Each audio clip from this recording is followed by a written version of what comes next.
and Vinnie. 3-minute guitar tips. Hello everyone, Vinnie here and welcome to this episode of Pete and Vinnie 3-minute guitar tips. Today I'm going to show you a simple way to introduce the sound of the sixth interval in your playing. So this is the sound of sixes.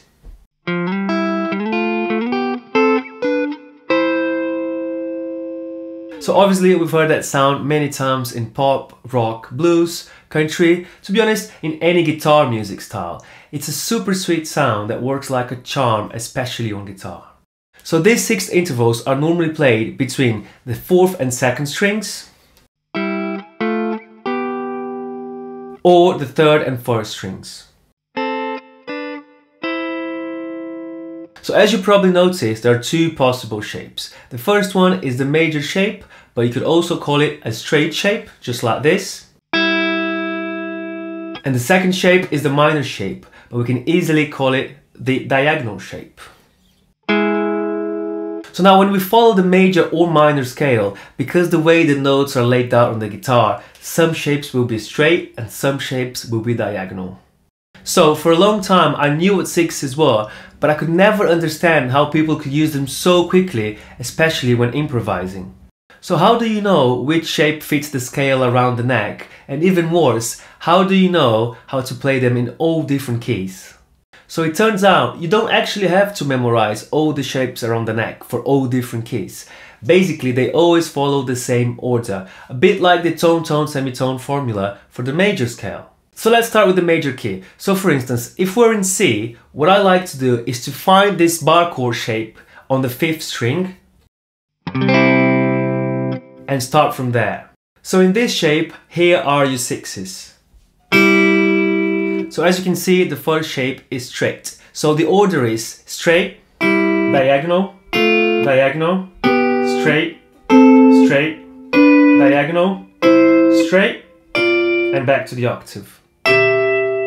So you do have to eventually memorize this order, but the good thing is that when you're practicing, if you make a mistake, it's really easy to tell. Check it out.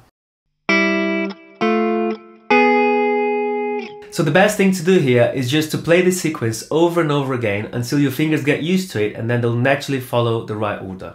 Now if you like to play a sequence on the 1st and 3rd strings, then from the same starting point the order will be straight, straight, diagonal, straight, straight, diagonal, diagonal, and back to the octave.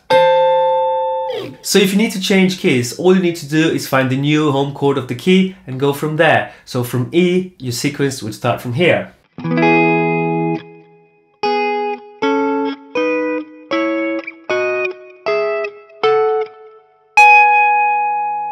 Now for a minor key, I like to see this very simple classic A minor shape. And then your sixes are just here. And then you just follow the order. From this position, that would be diagonal, straight, straight, diagonal, diagonal, straight, straight, and back to the octave.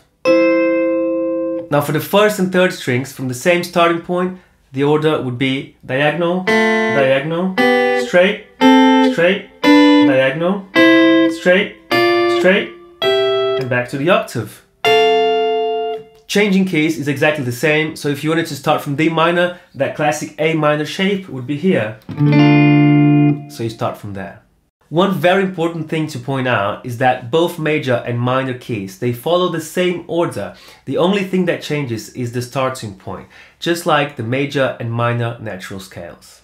So technically, you only have two orders to memorize, one for the 4th and 2nd strings and one for the 3rd and 1st strings. The cool thing is, you can also make up your own order just by finding the home chord of the key and then starting from that. So for instance, if you want to see your first C from here, then your sequence would look like this.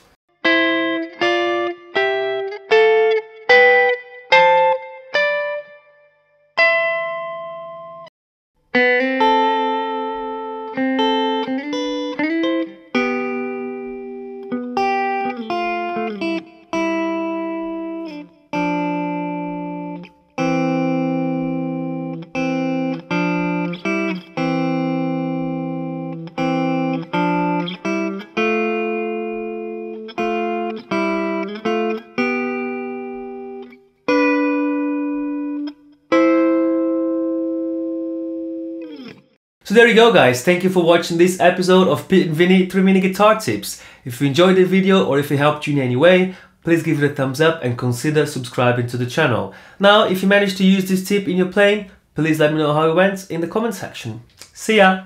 3-minute guitar tips!